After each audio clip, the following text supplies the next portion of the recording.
Yo, what's going on, guys? It is time for another reaction video, and today I'm going to be reacting to top 10 unbelievable places on Earth you didn't know existed. Before I get into it, though, I'm wearing my Ghost Texas hat today. That's my other YouTube channel with a group of friends where we do paranormal investigations, like ghost hunters, ghost adventures, things like that. If you're into that kind of thing, go check out that YouTube channel. It is youtube.com/ghosttexas. We've put out a few new videos recently, so go check it out and subscribe. We're trying to hit 1,000 subscribers over there, and we're currently in, like 625, 630 range. So yeah, go check it out, and let's get straight into this one. Ugh, you guys, the travel bug has bitten me, and I'm itching to get the heck out of Dodge. Unfortunately, we gotta wait, but hey, that gives us a lot of time to plan. So in the spirit of adventure, today's visit is all about the places you may have never thought. Kind of feeling the same way. Travel bugs been biting me too, but it doesn't look like I'm gonna get to do any traveling anytime in the near future, or at least for now anyway. So yeah, let's see what places they suggest here To go. Hey guys, I'm Rachel Fisher and I'm back with most amazing top 10. Hey guys. And today we review our top 10 list of unbelievable places on Earth you didn't know existed. And stay tuned for comment shoutouts at the end. Number 10, Black Forest in Germany. The Black Forest in Germany is one of the most mysterious places on Earth and is said to have inspired many tales by the Brothers Grimm. And if you know the originals, then you know it gets pretty dark. It gets its name from a 100-mile stretch of pine trees that are so dense the sun struggles to reach the forest floor. If you choose to visit, it is recommended that you make sure to spend at least a good few days exploring it. You definitely won't be bored. There are natural hot springs on the northwestern border, which Romans used to take advantage of after long battles. Mark Twain once said that time is easily lost within these woods, saying that, and I quote, "Here you lose track of time in 10 minutes and the world in 20. So It's beautiful, man. It's beautiful and slightly eerie at the same time because it looks so vast and so repetitive in the way that it looks that I would feel like if you didn't go with a proper tour guide, you could easily get lost in there. Not just in this little tunnel, but some of the aerial shots they were showing of the larger landscapes. So if you want to do as the Romans did, be sure to make this an addition to your travel plans, after all this is over. Number 9, Kwang Falls. Don't go chasing waterfalls, unless of course it's these ones, because man are they breathtaking. Kwang Falls are probably the most beautiful system of waterfalls in the world. Move over, Niagara, we get it, you're really big. The inviting turquoise water pours over limestone platforms and rocks, framed by lush greenery from the surrounding forest. The falls are the stuff dreams are made of, and you may never want to leave. There is also a bear sanctuary nearby that you can visit. Locals recommend visitors try and go as early as possible before the falls get a little crowded. Number Sorry about that, guys. 8, the Sea of Stars. This one is actually on my bucket list. I've always wanted to see it and I've always wanted to go. Same here. This is definitely a place I want to visit. Maldives in general, but seeing this as well would be really cool. But I just really, really more than anything, at least want to see the Maldives at least once in my life. And it's actually inspired something I'm writing in a book, so cute little fun fact. We all know the Maldives to be a stunning retreat for any couple seeking a romantic honeymoon. The Sea of Stars is one such reason people go, and I can imagine before anyone knew the science behind it, it must have been seen as a kind of beautiful magic. Let's be honest, science is magic in so many ways, so yeah. Imagine having just had dinner and going for a long walk on the beach, only to have beautiful blue stars tickle your toes. Well, not stars exactly, but a specific kind of bioluminescent plankton. Stress caused by the movement of the sea and waves leads the plankton to emit light like fireflies. It's one of the rarest events on Earth and can't really be predicted, but Vadho Island in Ra Atoll is the most well-known island where you can see this, so keep an eye out. Number 7, the Chapel de Saint-Michel de Aguilé. Not to be confused with Mont Saint-Michel, this is one of the most spectacular chapels ever built. Perhaps not for its ordnance, but mostly because of where they decided to put it. How the heck do you get up there? Is it just a ridiculous series of stairs, or have they figured out a way to add an elevator in there somewhere? Not that I'm opposed to stairs, but it just looks like it's way the heck up there. Looks like the architect was in some kind of contest that involved building chapels in impossible places. The rock formation it sits on looks like a needle, hence the name, which translates to Saint Michael on a needle. Though of course there are taller places in the world, this is one of the most mysterious and sacred. It used to be a volcano and rises 279 feet with 268 steps leading to the chapel. Beautiful. Question answered. 268 steps. It's not as many as I would have thought, actually. Fresco murals and stained glass await you inside the chapel and is often used as a place of meditation and prayer. The thing that most strikes me about this place is imagining how they would have even constructed it. Like, there's not much room up there for, like, I don't know, an ancient scaffold or something, but apparently the views were worth it, so they figured it out. Kind of like the pyramids. Number 6, the Son Doon Cave, Vietnam. Son Doon is the largest cave in the world and was discovered in 1991 by a man named Ho Con. The cave was created anywhere between 2 to 5 million years ago by the river that runs through it. The ceiling eventually collapsed, which left fantastic skylights. It is more than 200 meters wide, 150 meters high, 9 kilometers long. You could potentially fit an entire 100 meters wide. That looks 150 right meters high, 9. There, that looks amazing.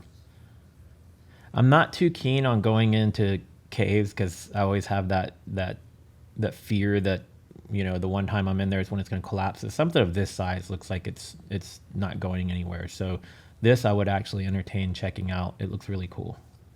9 kilometers long. You could potentially fit an entire city inside. There's even mini forests. Several treks into the cave have given us tremendous insights into the overall mapping of the cave, and the images are spectacular. Like, it looks like a cave you would find in the middle of the earth, you know, that Jules Verne story.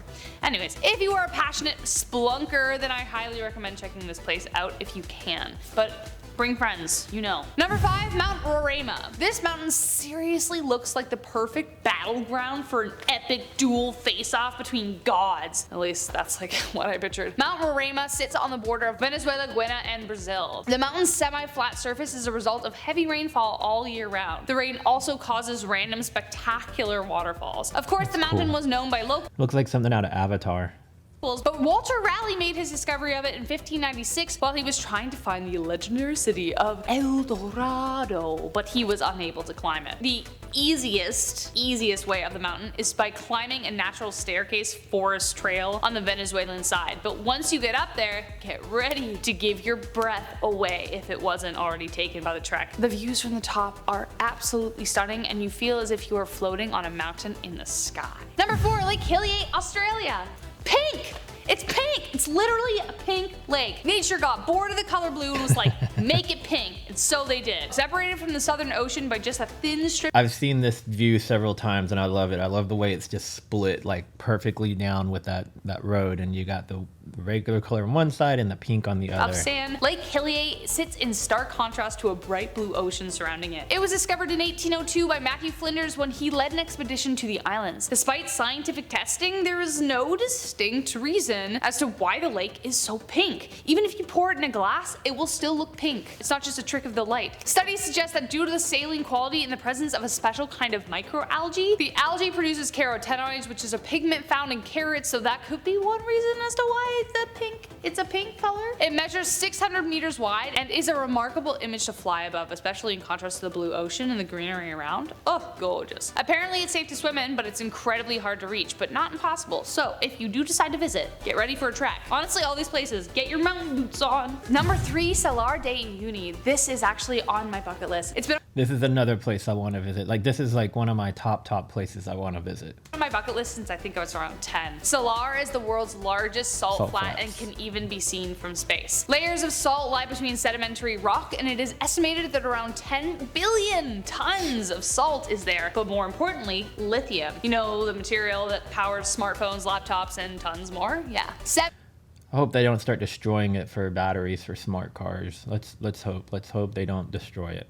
70% of the world's lithium stores lie within Salar, and an entire industry has been devoted to the extraction. But other than the science, why is this place so magical? Well, on a still, calm day, a thin layer of water transforms the entire flat into the world's largest mirror. Ever wanted to feel like you're floating in the And that's why I want to see it. That's why I want to go to see exactly that. sky without jumping out of a plane? Well, this is the place to be. If you ever tire of such a sight, you can also check out the thermal waters to end your day. Number 2, the Waitomo Glowworm Cave, New Zealand. Honestly, New Zealand should just be on this list as, like, you know it exists, but so So many otherworldly places exist in New Zealand. No wonder Lord of the Rings and Narnia filmed there. It truly looks like no other place on Earth. But the Waitomo Glowworm Cave is something you have to visit at least once in your life. Another one on my list. We talked about the Sea of Stars. This is the Cave of Wonders, filled with bioluminescent glowworms called Arachnocampa luminosa, along with albino ants and giant crickets. It honestly looks like a cave that belongs in James Cameron's Avatar. There are a variety of ways you can explore the caves, either by raft or boat rides. It's definitely on my list. Number 1, Huacachina, Peru. Upon approaching this place, you may think it's a mirage created by the heat of the desert that surrounds it, but I assure you, it's real. This is another one I want to see. It's like the city in the middle of nowhere, and it's like the one body of water in the middle of all this sand. Huacachina, Peru is literally an oasis in the middle of the desert, equipped with nightclubs, restaurants, hotels to boot. It's about 5 hours away from Lima or 15 minutes away from Ica. Besides being famous as the only oasis in a desert, people come here from all over to sandboard. The oasis formed thanks to an underground current that allowed vegetation like palm trees, carob trees, and eucalyptus to grow. But local lore says that the water formed from the tears of a maiden in Takara who lost her true love, an Inca warrior. Then one night, another warrior passed, and fearing being observed, she threw herself into the lake that she had made. She waited there for hours until he passed, and when he finally did, she couldn't leave the lake and had instead transformed into a mermaid. Legend says that every full moon, the woman emerges to cry over her true love once again, filling the lake. And that was our list of unbelievable places. Did you add any to your list? Now it's time for our comment shoutouts. These ones are from the abandoned farmhouse. Alright guys, if you enjoyed that video, make sure to give this one a thumbs up. If you liked her video, her channel is Most Amazing Top 10 on YouTube. You can go check that out. Comment below if you've been to any of these places, or if there are any of these places that are on your list. And also tell me where in the world you're watching me from. I always love to hear where you guys are checking me out from. And it's interesting how being here in Houston, Texas, I can connect to people all over the world through these videos. So shout out to all of you guys who are watching on a regular basis. I do appreciate it. If you're new here, make sure to subscribe, click the bell so you'll get notified every time I upload a new video, and I will see you guys in the next one. Later.